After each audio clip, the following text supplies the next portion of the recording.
Hello everyone, welcome to ACE Online and welcome to daily current affairs session. We will see the current affairs related from 21st as well as 22nd April as yesterday was a Sunday. We will cover both the days. Okay. So, before starting the session, let us see briefly what are all the articles that we are going to cover for today. First one, olive Ridley sea turtles which are very important from environment, many times been asked in the exam. So, it is part of our environment. Then green credit program, again we have recently discussed a little bit more about it, we will see today as well. The same one, it is also part of our environment initiatives or environmental related current affairs. Next, net direct tax of last year. So, last year in the sense financial year 2023-24. So, financial year is from April 1 to March 31. So, we are done with March 31. So, that is why there is a clear data, we will see this as well. This is part of our economics, Indian economy or economics. Okay. Next one, Middle East region mapping, very important as part of international relations as well as geography, right. So, we will see in detail, it will take some time because there is lot of questions from the Middle East region. We will see one by one all the water bodies surrounding all the geographical boundaries. So, we will see in detail about that. Next, pulses imports, it is part of economics as well as agriculture in geography. So, anything it is common subjects. Next, Asiatic wild dogs, this is again part of environment. Dragonfly mission of NASA, so this is part of science and technology. Juno mission again part of NASA and is part of science and technology. World Earth Day, environment again. Finally, factual pointers and practice questions. There are number of environmental related current affairs which is actually beneficial to us whenever there are environmental issues, because most of the questions will be asked from the current affairs itself. So, these are the articles that we are going to cover today. I hope my voice is clear, video, audio is both fine from my side. Yeah, very good evening, Sahana, Oindila, Lakshmi, Yasmin, yes. So, let us start with the session without any delay. First article, that is olive Ridley sea turtles, right. So, you can see the olive Ridley sea turtle here. The context is the nesting, that means a production, they do the nestings and then the new offsprings will come in this particular season, but it was delayed in the Rushikulya river mouth. The first nesting in India starts in the Rushikulya river mouth. Rushikulya is a river, flows through Odisha and joins into the Bay of Bengal, right. So, at the confluence of this region Rushikulya river and then Bay of Bengal, this mass nestings happens every year and this is the season. So, this part of April, May the nesting happens and this was delayed, right. So, that is why there was a article in the Times of India. Let us see about the olive Ridley turtles. These are very important, many times the questions has been asked, right. So, they are the smallest and the most abundant of all sea turtles. So, they are not freshwater turtles, they are seawater turtles, means their habitat is in the oceans. So, that is one important fact, and then they are the smallest in size as well as the most abundant sea turtles among different species. We have number of turtles, sea turtle species, but these are the smallest and the most abundant. Okay. And this olive, the olive color, the name olive has come from the what you call shell. The shell is usually looks like olive green color. So, the same color was being named as those turtles, right, olive Ridley turtles, they get the color from their shells.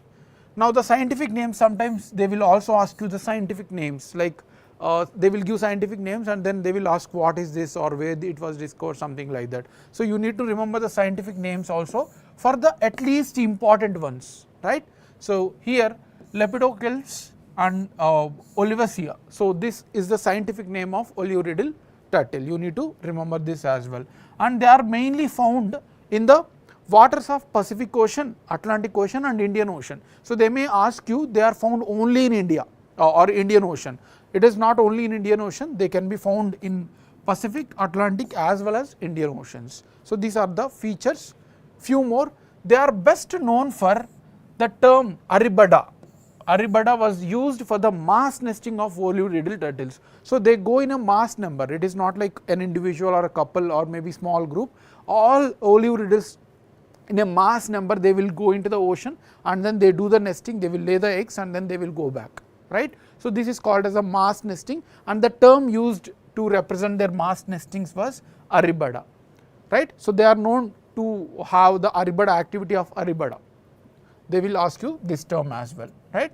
And Odisha, in Odisha we have a Gahirmatha wildlife sanctuary or marine sanctuary, and this is the largest known colony for the olive-riddle turtles. This is also very important. They will give you lot of national parks and all along the Odisha coast or Andhra Pradesh coast. So don't confuse, this is the largest colonies for the olive-riddle turtles, right. So these are the special features, unique features of olive-riddle turtles, and there are few more features, the size and all, that also sometimes they will ask. Usually the size vary from 60 to 70 centimeters. So this much you can assume. So 60 to 70 centimeters, and they weigh approximately 35 to 45 kgs. So which is a very decent amount, right. So this is, though these are small, so you can imagine these are the most smallest sea turtles. So you can imagine the turtles which are much bigger, 300 kgs, 400 kgs turtles are also live inside the sea, right. So this varies from 35 to 45 kgs in general, the weight, the adult ones. They have 1 to 2 visible claws. So as we can see here, so these are claws which we can see from the animal features. And one important fact about them is they are omnivorous. That means they will eat the insects or some small fishes and all. Along with that, they are also feed on the grasses. So it is both vegetarian, non-vegetarian, and hence it is of omnivorous in nature, right. And they are solitary. That means they don't prefer to go in a group. They are not social animals. They are very solitary. That means individually they does not depend on other species of their own, right. So these are the features. Now related to the conservation, they are conserved as vulnerable under IUCN list. So this is the evaluation chart of IUCN, starting from non-evaluated, data deficit, and then least concern, near threatened, vulnerable, endangered, critically endangered, extinct in wild, and then finally extinct. So olive-riddle turtle is of vulnerable status in IUCN. This is also very important. Similarly, it is also protected with the highest protection status in the Wildlife Protection Act of 1972. So they were placed under Schedule 1. There are Schedule 1, Schedule 2, Schedule 3, Schedule 4, based on the conservation it was given, and Schedule 1 is the highest conservation status. So they were given under Schedule 1. And CITES, Convention on Trade on International Species. So here also we have 3 appendices based on the protection, and this has got the highest protection even in the CITES convention, right, under United Nations. So these are all the features. Now what is the issue now? We just seen the context few minutes back that their mass nesting got delayed, right. So this is the issue, and we did not know the reason till now. The proper reason was yet to be known. The studies are still going on. We don't know what has happened, right. So it was delayed, but for what? We don't know yet. There are certain predictions. The main thing is due to the coastal erosion, that is climate change is happening across the coasts, including the east coast of India, and because of this coastal erosion the sand got eroded. So these turtles were not able to exactly inhabit their own conditions. So they are moving towards the northern side. That means they are moving towards above the Odisha, towards the West Bengal. So this was predicted, but yes, there will be some reasons. It will be come out once the study is completed, right. So this is about the olive-riddle turtles. We have seen the context was what has happened, and we have seen the details about the olive-riddle turtles. You have to remember all the facts, very important for our examination, right. So we have seen the reason which is yet to be known, but the predicted reason. Any doubts in this?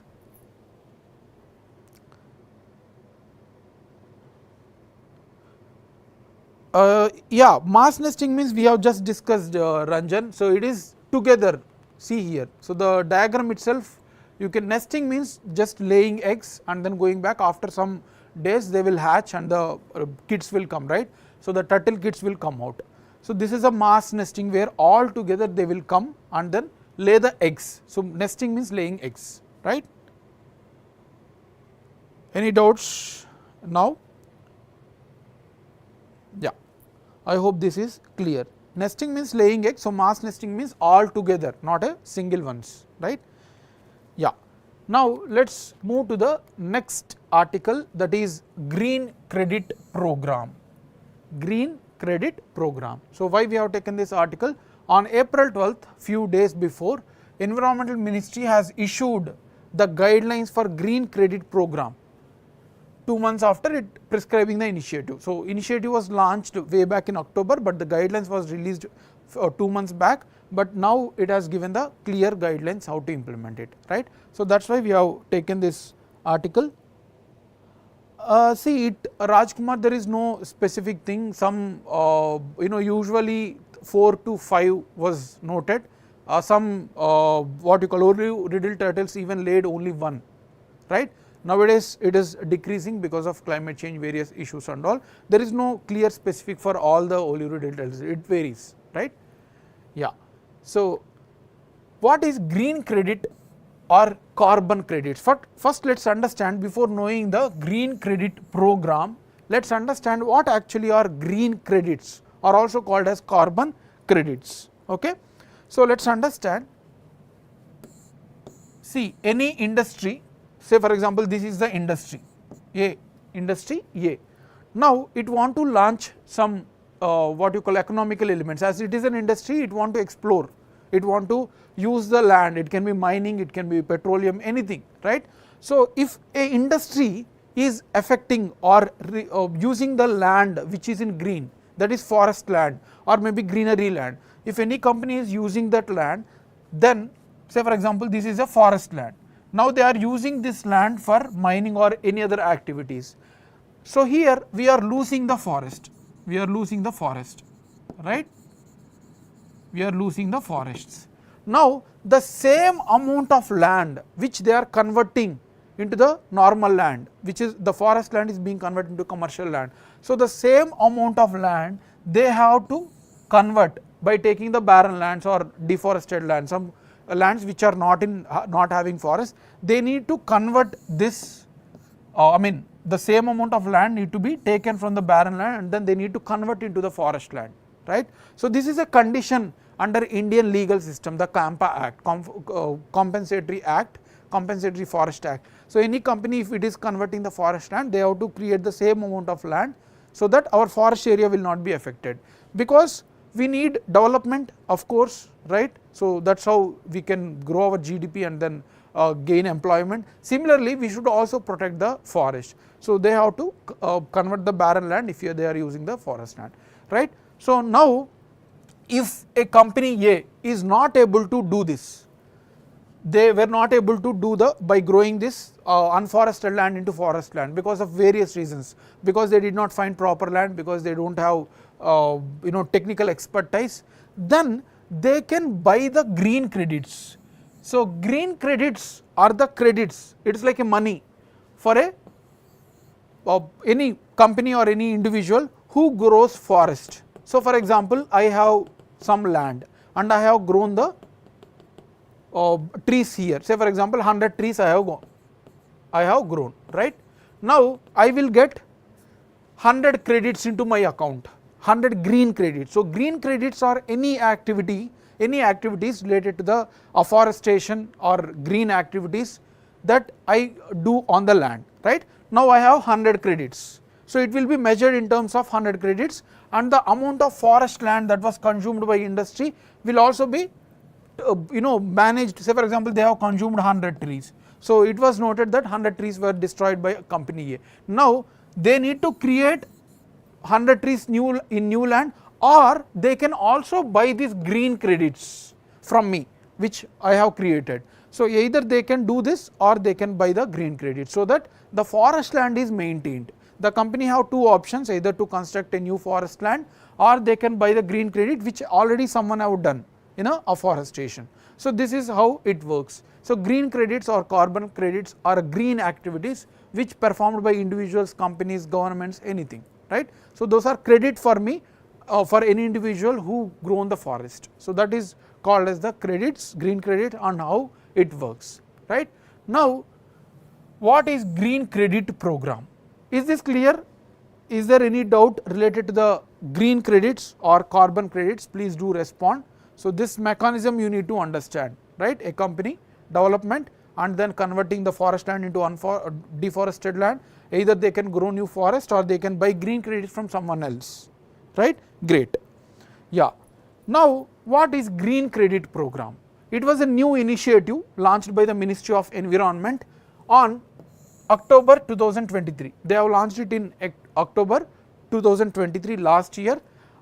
The goal is to emphasize on sustainability and reduce waste related to the natural environment. Reduce waste in the sense the green credits are not just about growing plants, they can do any green activity. For example, the waste that has been generated from electronic, they can take this and convert into a sustainable ones. So they will be getting certain credits. There is a certain calculations, we will see that who gives that and all. So it can be anything, it is not just about growing trees, but it can be any waste management or environmental friendly activity. If you do something, you will get certain credits. So it is encouraging, the government is encouraging the individuals or the companies to gain the credits, and they can monetize that. They can sell it to some companies who are not able to do the forest like here, so they will get. So it is encouraging the people to participate in the green activities, and also companies are also were able to do that by buying the credits, right. So this is the objective, and it is an innovative environmental friendly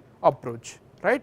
Now who is handling this scheme? This is also important. An autonomous body under Ministry of Environment, which is called as Indian Council of Forestry Research and Education. So this is the organization which is handling this scheme.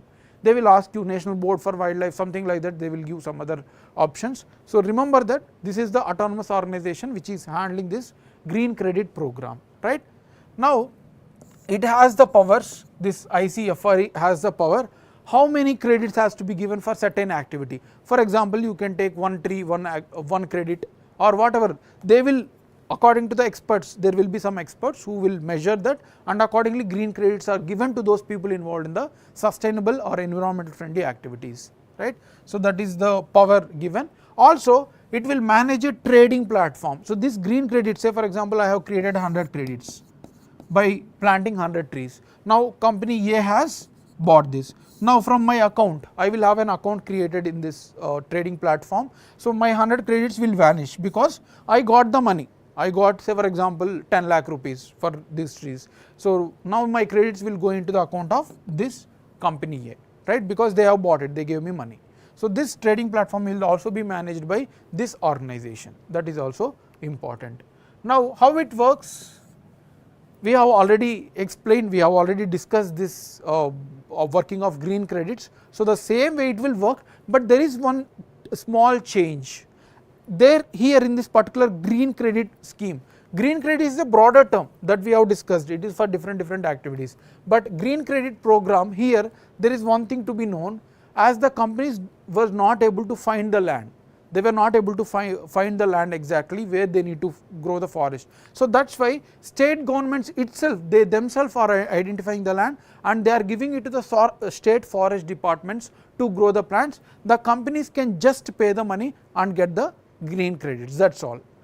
Other activities all is taken care by the government itself, the forest departments of state, the respective state itself, they will get the money and then credits will go to the what you call the companies who has destroyed the forest, right. So this is the approach of the scheme, right.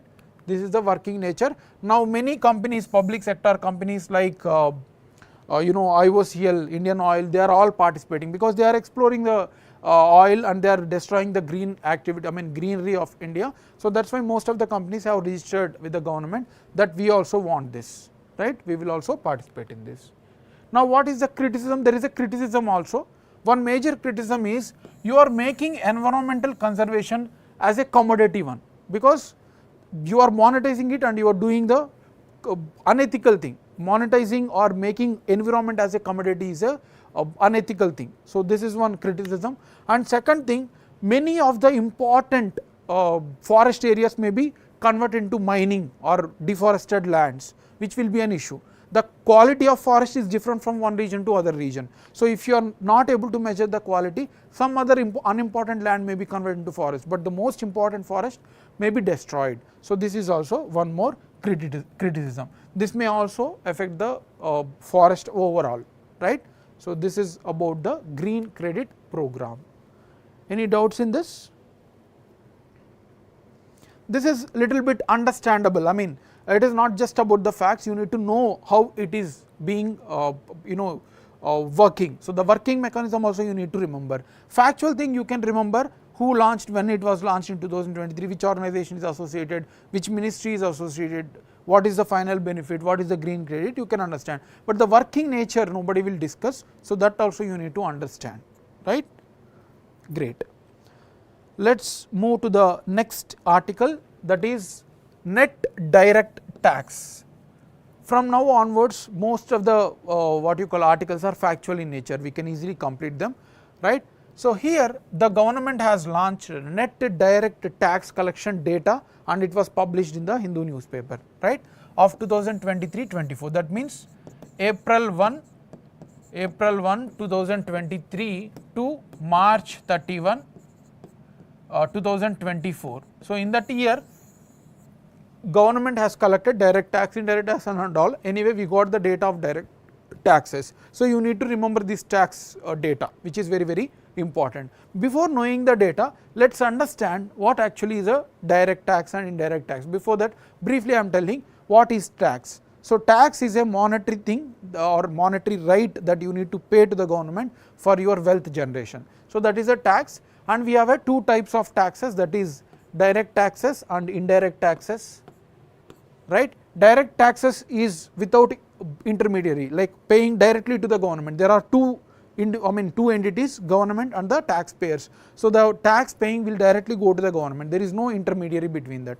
So, that is called as the direct tax. So, person pays tax from his own pocket without any intermediary. Indirect tax, there are intermediaries. For example, you are buying a chocolate, you are buying a pen, you are not directly paying it to the government, you are paying it to the dealer or retailer, and then retailer in turn will pay to the government. So, there is an intermediary, so that is called as the indirect taxes. Now, we are not discussing about indirect taxes, as the context is direct tax. Direct taxes, we have income tax, and then corporate tax, and then capital gain tax, estate tax, wealth tax. So, income tax means individuals who are earning, salaried individuals, they will pay certain amount of tax based on the government rules. Corporate tax is a tax paid by the companies, right. And then capital gains tax means when you bought a land, for example, you have bought a land of 1 acre and you have transacted, you have sold it, you got the profit. For example, you have bought it for 1 crore and then you have got 1.5 crore. So, here half crore is your profit, that is a capital gain. So, the capital gains means the amount of profit that you have generated when you have transacted any asset. So, that is called as the capital gains. For that also there is a tax asked by the government to pay from the individuals. So, if you are transacting, if you are selling your land, any other assets, and if you are getting profit, in that also you need to pay tax. So, that is also a direct tax. Similarly, estate tax, who has certain estates like tea plantations and all, that is also direct tax paid to the government. And wealth tax as well, the wealth that you have generated, right. So, that is also need to be paid with certain amount of tax. So, these are all the major categories of the direct tax. Now, we have the data. I have directly taken the picture from the Hindu, right.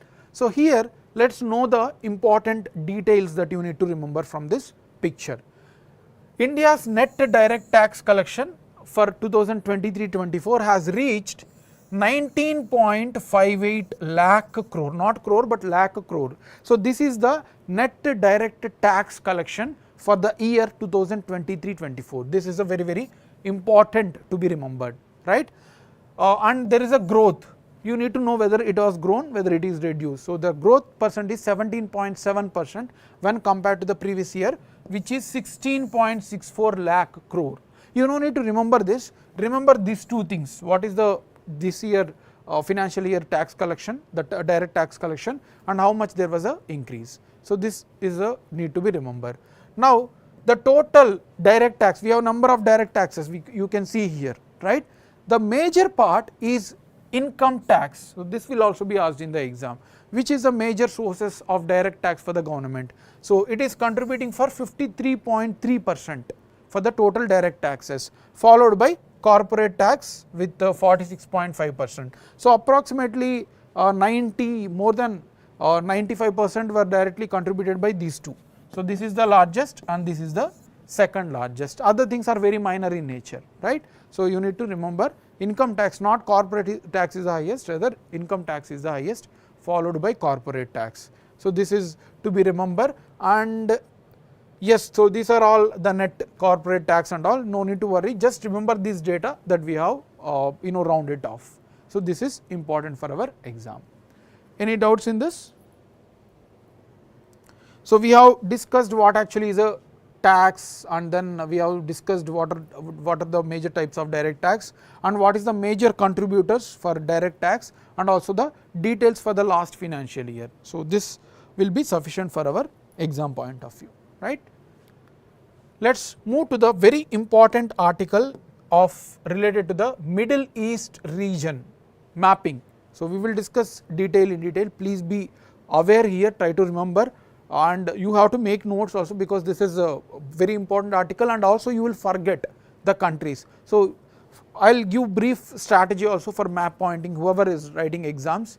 Try to identify the most popular regions. You can collect starting from Mediterranean region, Black Sea, Caspian Sea, South China Sea, Indian Ocean, right, Persian Gulf, all the Middle East regions, whatever the most important map points or regions are there in the world, try to make a separate notes of it, try to draw yourself and then identify the countries bordering all these things. Apart from that, you need to cover the news also, the places in news. So if you could able to do these two things, that will be sufficient for the map pointing, right. So let us see the context. You all know Iran has initially attacked the Israel with some drones and all, and then later Israel also retaliated with certain attacks. So Middle East region is totally in volatile because of Palestine war and then Iran Israel war. So there is lot of volatility. You will see lot of questions whatever exams you write from the Middle East map pointing, right. So let us see what actually is a Middle East region. What is the Middle East region? So it is a geopolitical as well as a geo means geographical, right, and also political region situated in the Asia, at the middle of the Asia, right. So you can see here the overall map. I hope you are following. Please try to remember, please be attentive here, we will discuss one by one, try to remember them. So this is all the Middle East Asia, you can see here, starting from Libya and then Sudan, right, Egypt, Israel, Lebanon, Syria, Iraq, Jordan, Saudi Arabia, Yemen, Oman. So all these parts are part of the Middle East Asia. We will divide it, don't worry, we will break it on and we will see one by one in the next coming slides. So just remember the overall, the map Middle East covers the Arabian Peninsula. So Arabian Peninsula is this one. Arabian Peninsula is this one, this is all the Arabian Peninsula, right. So this is the Arabian Peninsula, and then Levant, I will show you the Levant in the next map, it is the Eastern Mediterranean Ocean region, and then Turkey, Egypt, Iran and Iraq. So these are all the countries part of the Middle East region, right. So you can see here, let me discuss one by one of the countries, we will go to the Levant. Why I am discussing this in detail? Because you can expect 1-2 questions and most of you will be confusing to do these questions, right. So try to remember one by one, it will take some time. First let us take the Iran. Iran is already in choice, so you have to remember the boundary countries of the Iran, right. So let us start from the eastern side. We have Pakistan here, Afghanistan, Turkmenistan and then Caspian Sea. So try to make it as a parts. In the eastern side we have Pakistan, Afghanistan, Turkmenistan and then Caspian Sea here. Moving to the north we have Azerbaijan, right, and then we have yes, this is all Azerbaijan, no, there is no Georgia. Now comes to the leftward side, so here only Azerbaijan, this is also Azerbaijan only, Turkey, yes, and then Iraq, there is no Syria or Israel, so this is a division, right.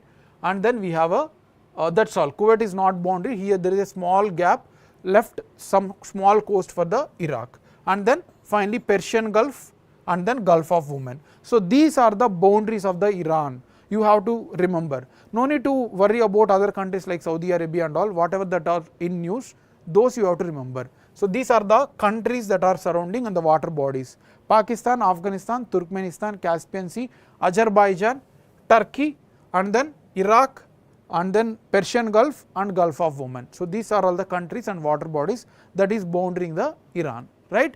Now let us also know about Syria. This is also important one, always in news. So Syria has Iraq eastern side, and then Turkey, and then Mediterranean, sea, Mediterranean Sea is a boundary, and then Lebanon, right? Then we have Israel as well, and then Jordan, right? So this is the Syria boundary. Only one water body, that is Mediterranean Sea.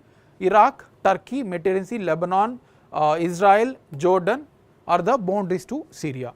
And one more important thing is for Israel, which is also in news. So Israel boundaries with Lebanon, and then Syria, Jordan and Egypt. So only these countries, Lebanon, Syria, Jordan and then Egypt with the Mediterranean Sea. So these three countries are the most important to be remembered. You no need to worry about remembering the other boundaries, right?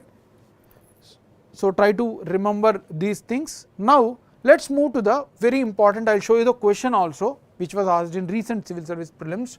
Levant. We have seen Levant is also part of the Middle East region. Apart from Turkey, Egypt, Arabian Peninsula, we have Levant also. Levant is a region of eastern Mediterranean Sea. So this is a Mediterranean Sea, eastern Mediterranean Sea, where we have Lebanon, Israel and then Jordan, Syria. So these four countries together, sorry, four countries together are called as, even Egypt also, sorry. So 5 countries. So these are called as the Levant. The eastern Mediterranean Sea is called as the Levant. This also you need to remember, right? I will show you the question also. Next comes the Red Sea region. So Red Sea is also part of Middle East. Many times there has been asked the question, recently pirates, right, and also Hezbollah, they are all, Hamas, they are also attacking in this region, right? So this you need to know which are all the countries that are boundary with the Red Sea. Starting with the northern part, Jordan and then Israel. So these two countries has border with Red Sea through Gulf of Aqaba. Gulf of Aqaba. This Gulf is a water body which dividing the land. So Gulf means any water body that is dividing the two land masses. Here we have a Gulf of Aqaba, and this is the Suez, Gulf of Suez, or Suez Canal is the northern side. So this is the Gulf of Suez, connecting Red Sea with Mediterranean region. Very important to be remembered. Gulf of Suez, right? Very important. Now what are other countries? As I said, here Jordan and then Israel are there, and then Egypt, third country. Then comes Eritrea. So here Eritrea is there. Yes, Sudan is also there. This is Sudan, right? There is no Ethiopia. Ethiopia is a landlocked. Finally Djibouti here, and then Yemen, Saudi Arabia. So these are all the countries surrounding the Red Sea region. Very, very important. I am repeating again and again. You can expect, especially those who are writing the higher level of exam like state PSCs and then civil services, you will see a question on it, right? So these are the boundaries of Red Sea region.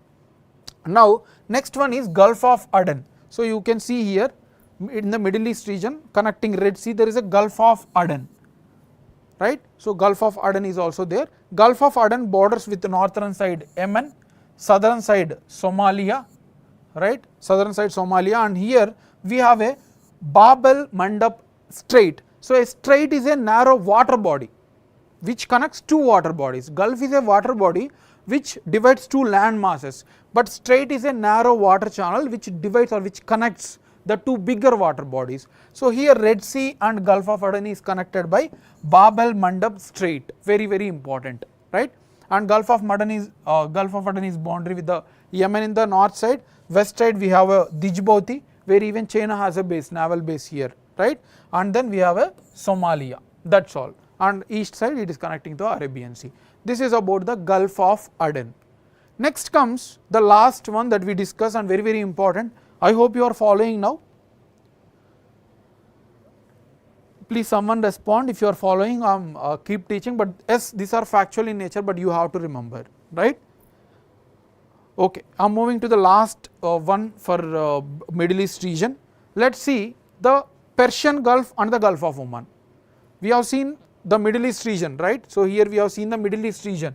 Here Mediterranean Sea, eastern, this side Levant we have discussed, Red Sea we have discussed, Gulf of Aden we have discussed. Now here Persian Gulf and Gulf of Oman. So this part we will see now, the last part we will complete, right? Let us see one by one. Here from north side, Persian Gulf north side is bordered with Iran. So here you can see the Iran is bordered at the north, and here Iraq has a small opening. Observe here, Iraq has a small boundary with the Persian Gulf, right? So this is important, and then followed by a Kuwait city, Kuwait. After Iraq we have a Kuwait here. Then comes Saudi Arabia. This is Saudi Arabia. Here there are small countries, the what you call Sunni countries, Sunni Islamic countries. Bahrain is there, and then Qatar. This is Qatar. You need to remember from west to east also. Many times they have asked, they have given 4 small countries, UAE and all. They have asked from west to east. So here Kuwait is there, right? And then Bahrain, Qatar. Then comes UAE. This is UAE is having a good amount of coast area. And then here we have a Oman. This is also part of Oman, small one. So this is Oman, and then this is UAE, Qatar, Bahrain, Kuwait, Saudi Arabia is there, Iran is there, and here again there is a Strait of Hormuz. How Bab al Mandab Strait we have seen, Red Sea and Persian Gulf, connecting to the Gulf of Aden.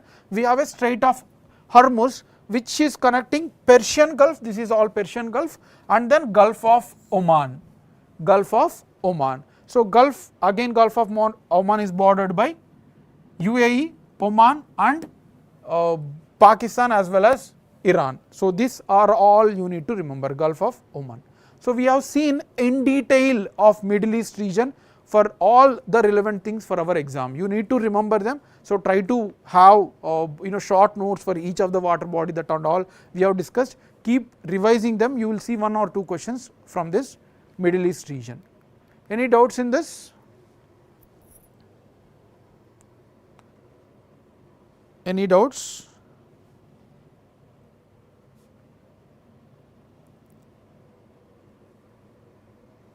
Great. Okay. So let us move to the next article, that is pulses imports.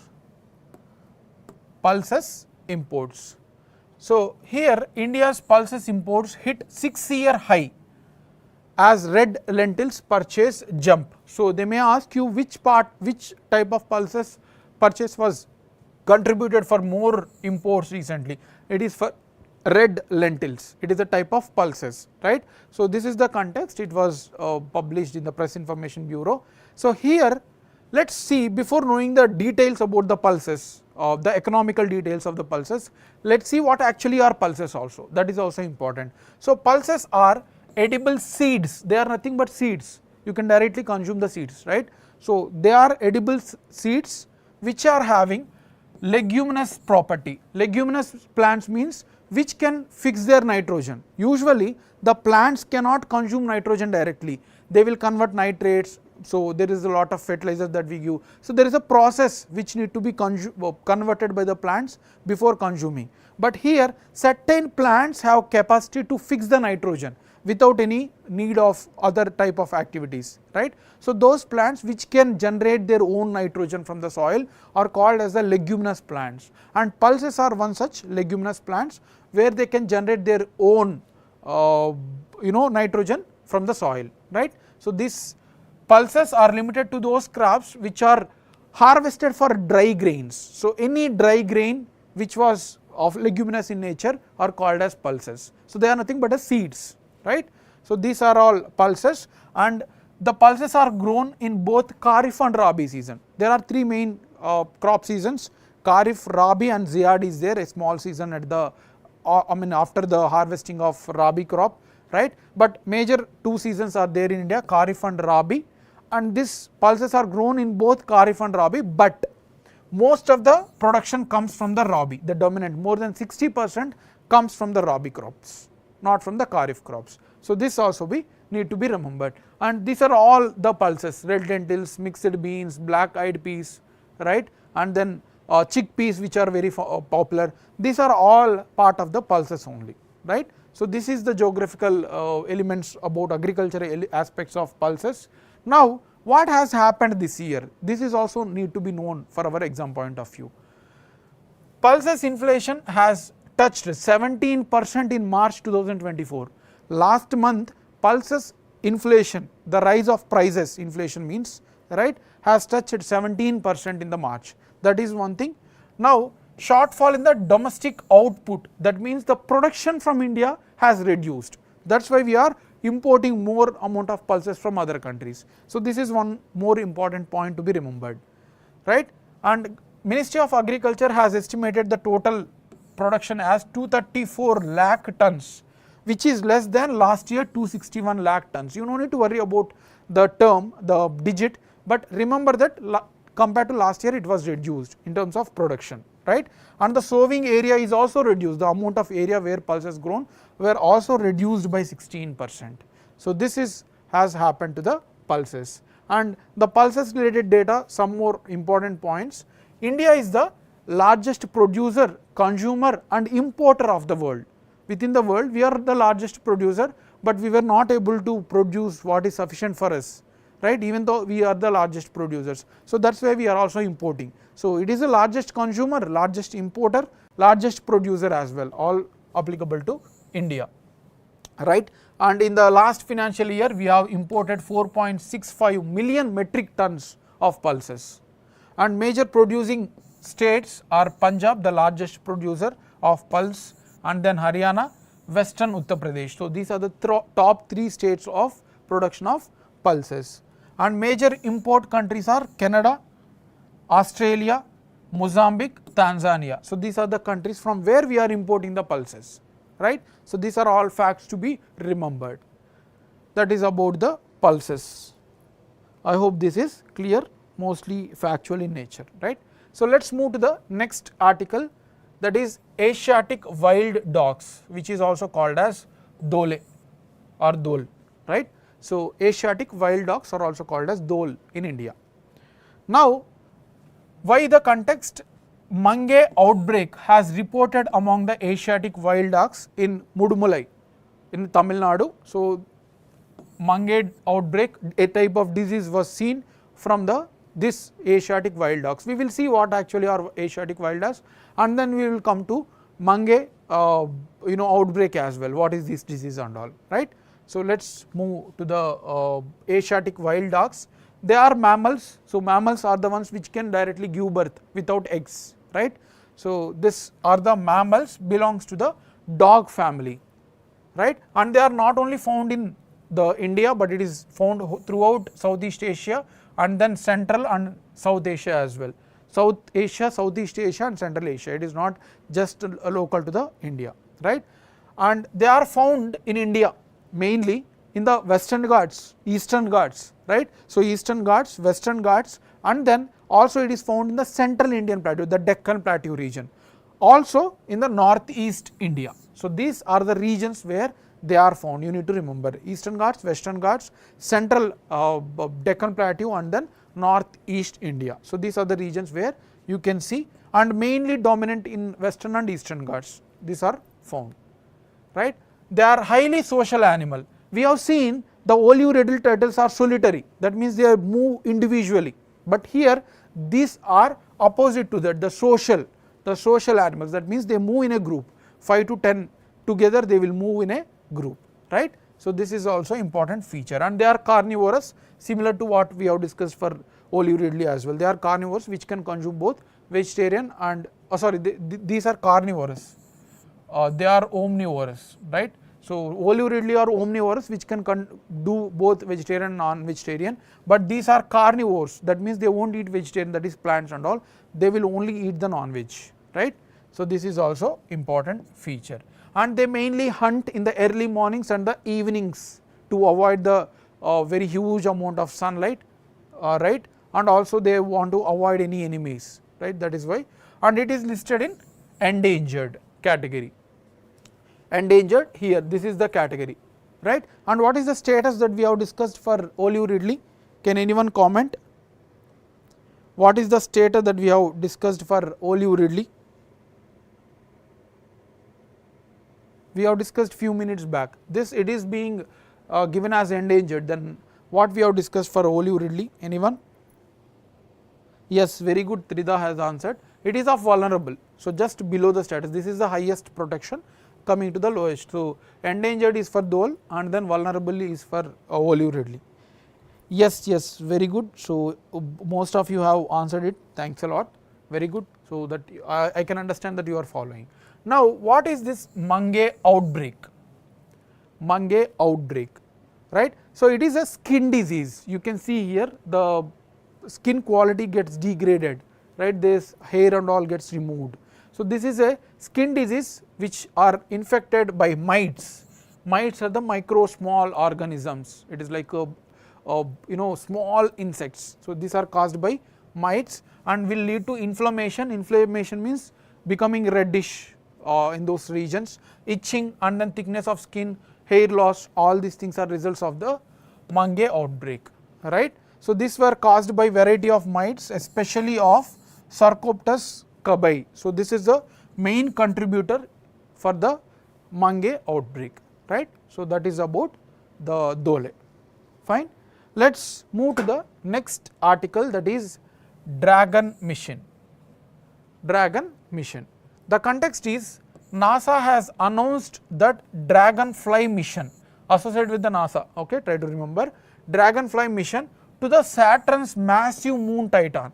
So it is not for Saturn, but we have different planets in our solar system. Here if it is Sun, we have Mercury, we have Venus, we have Earth, we have Mars, and then we have Jupiter, we have Saturn, we have Uranus, and then Neptune. So this is a sequence of our solar system, and here as we have Earth has a moon, we have a moon, right. Similarly the Saturn also has lot of moons, more than 140 moons are there on Saturn. This is the largest planet with moons, right. Earlier it was Uranus, but now Saturn has the most moons, and out of that Titan is the largest moon of Saturn and the world's second largest moon after Ganymede. Ganymede is a moon of Jupiter, which is the largest moon in our solar system. After that Titan is the second largest one, right, second largest one in our solar system, but the largest one of Saturn. So this NASA is going to launch this Dragonfly mission to the Titan, not to the Saturn, right. Now what is this Dragonfly mission? It is having a dual quadcopter. So helicopter means having one fan. In quadcopter we have 4 fans. For example, this is the aircraft, we have 4 fans. So this is called as the quadcopter, having the 4 fans. But this is a dual quadcopter, means there is also one more layer below. So again, so total 8 are there. So below and above, here 4 fans are there, and below also we have a 4 fans. So this is a dual quadcopter which aims to fly across the surface of Titan. It will go to the, it will fly around the surface of the Titan, and then they will collect the material. And why only Titan? Because Titan is the only moon in our solar system which is having atmosphere, like how Earth is having atmosphere. No other moons in our solar system has atmosphere. Even our own moon, the Earth's moon, does not have any atmosphere, but the Titan is the only planet which is having atmosphere. That's why it is a possible of life giving, it is also having some liquid as well, liquid seas. So this is a unique moon. That's why NASA is trying to explore the locations of the Titan, right. So anything related to the Titan they are going to explore, and this is the first time NASA will fly a vehicle for science on another planetary body, right. So this is the first time it will do, fine. So, these are all about the dragonfly. Any doubts in this?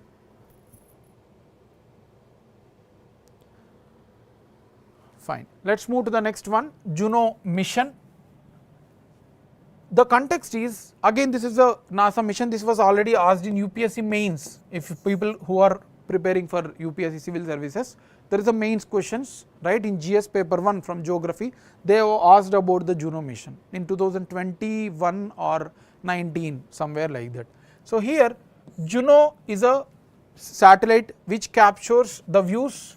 Recently they have captured the volcanic eruptions on Jupiter's moon called as Io. So, Io is a moon, like how Titan is a moon of Saturn. Ganymede is the largest moon in our solar system, that is also of Jupiter only. So, here Io is one more moon in our in Jupiter's moon. Here in this Io, the spacecraft Juno has identified the volcanic eruptions, right. So, recently, that is why we have taken this as a context. Now, what is this Juno mission? What is this Juno mission? There is a full form also, you need to remember, Jupiter Near Polar Orbiter. So, this satellite was launched near to the poles. We have Earth, so here we have North Pole, here we have a South Pole. So, similarly, Jupiter also has the poles and this was launched near to the poles, right. So, it will revolve like this near the pole to pole. So, it was launched in 2011. Earlier, they aimed to explore basics of Jupiter, basics of Jupiter. They aimed to study the Jupiter only, they did not go for moons and all. But later it was embarked to cover everything related to the Jupiter. The satellite was such a successful that it was able to manage by NASA wherever they want to roam, right. So, this was covering everything in Jupiter, all the moons, all the part of Jupiter was covered with this mission to study, right. So, it was spacecraft which was launched to read origin and evolution of Jupiter by studying all the compositions of the Jupiter, right. And it was, as I said, it was very successful that it has went to study even the moons of Juno, right. And the mission was extended till 2025 or maybe till it collapsed into the what you call Jupiter, right. So, this is the details about the Juno mission. So, the objective, who has launched what was the purpose for it, right, and then when it was launched. So, these are all the facts to be remembered. Last article for today, World Earth Day, right, World Earth Day. Today, April 22nd, we are celebrating the World Earth Day, right, 2024 World Earth Day. Now, what is this World Earth Day? Very generic, you all know. This was celebrated to raise awareness about the importance of our earth habitat, to protect our earth, right, to bring awareness among the people how important it is to protect. Even in your home you have to save water, that is your role, a part of the individual on earth. We will come and go, but earth will stay forever, right. So, you have to do your part, that is the aim of this Earth Day. And it is also known as International Mother Earth Day, right, both are same, do not confuse when asked in the exam. First World Earth Day was celebrated in 1970 in the United States. Certain individuals led by Gaylord Nelson, there was high industrial mechanisms in the US in 1970s, even before 1970s. Since industrial revolution, there was a high amount of industrial growth in USA. So, against that, which was developing pollution and affecting the environment, the individuals has garnered the lot of groups and then they have protested. So, from there onwards, we are celebrating the World Earth Day, right, and this was managed by earthday.org. The organization which takes care of Earth Day is earthday.org is the institution, and this year theme is planet versus plastics, very important. This year theme is planet versus plastics, right, 2024 theme. That is about World Earth Day, right. Let us move to the factual pointers before solving the questions. Shompen tribe of Andaman Nicobar has casted their vote for the first time on April 19. There was an election, right, in Tamil Nadu, Andaman Nicobar certain areas.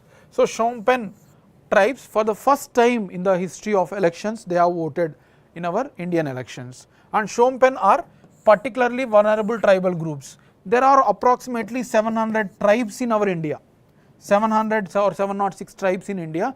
Out of that, there are 75 particularly vulnerable tribes, 75 particular vulnerable tribes, right. These are the tribes, among the tribes which are more threatened. Their number is dwindling, reducing, right, and then they were not able to interact with the mainstream society.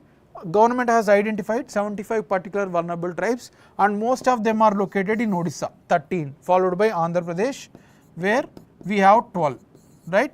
So these are all the particularly vulnerable tribal groups. And this Phnom Penh belongs to the Nicobar Island, not Andaman Islands. We have discussed Andaman Nicobar Islands north side, what is there in the 2 days before session itself, right.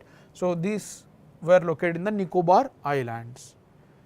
And as of now, we have only 229 members of Phnom Penh, that is why they are particularly vulnerable. Only we have 229 individuals from this particular tribe, right. Next one, World Health Organization has pre-qualified, not completely qualified, but yes, they have given assent to launch the UV-Col-S vaccine for cholera.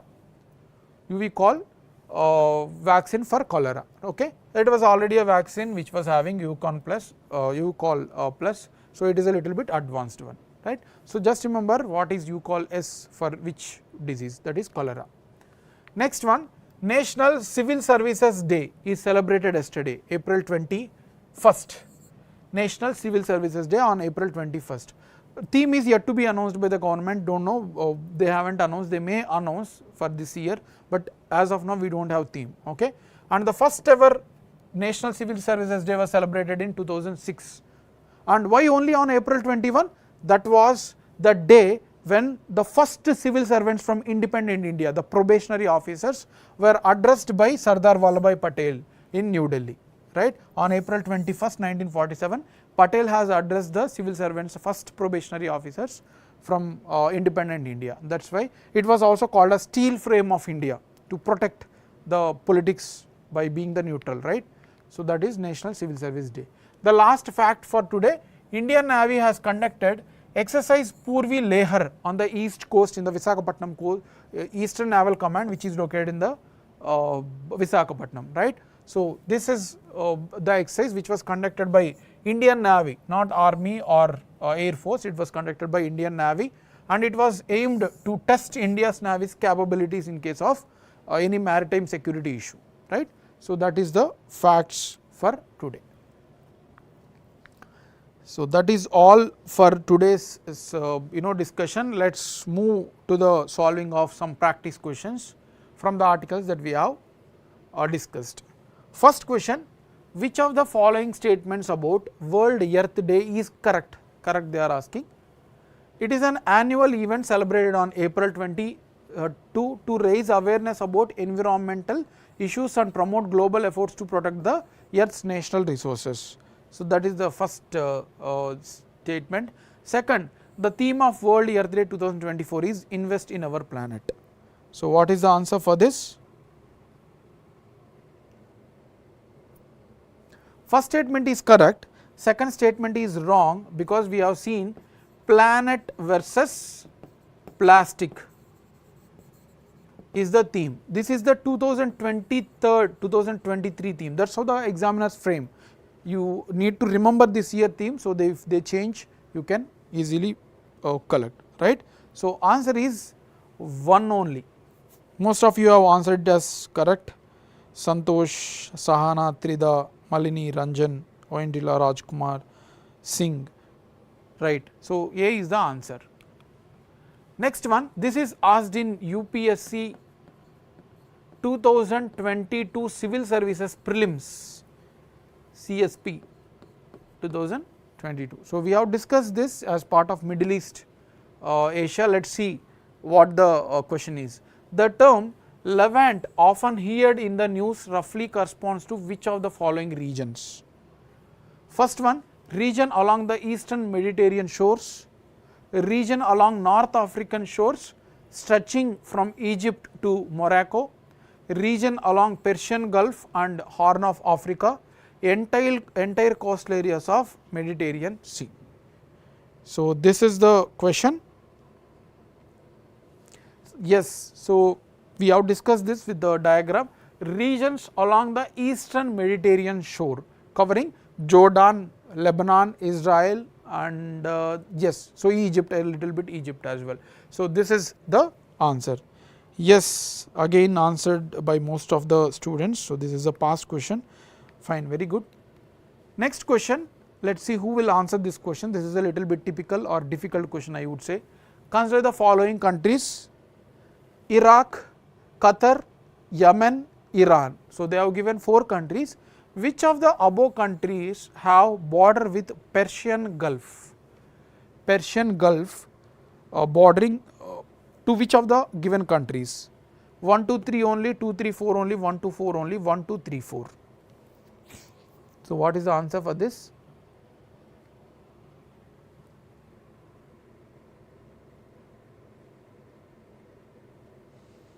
We will give some time, because I know this is a little bit difficult question. People may have listened, but they may forget.